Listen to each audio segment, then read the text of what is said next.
కొమ్మపైన చిలక ఊసులేమి చెప్పింది, బొమ్మలాగా ఈ చిలక పరవశించి విన్నది. పంజరాల చెరకన్నా పర్ణశాల మేలంది, రాముడున్న వనమైన రాణి వాసమన్నది. అన్నా అనుకున్నా అడివంతా పురమౌనా, అయినా ఎవరైనా ఇది కొనగలవరమేనా?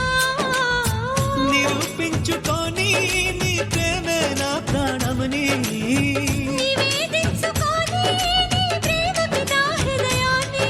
నిన్ను స్వాగతించు బిగి కౌగిలింతనై కాస్త కంచెగా, నీ చెలిమి నన్ను శ్రీరామ రక్షగా పరిపాలించగా. ప్రతి నిమిషం సాక్షిగా మన పయనం సాక్షిగా, నిజం చెప్పనే నిన్ను ప్రేమించానని.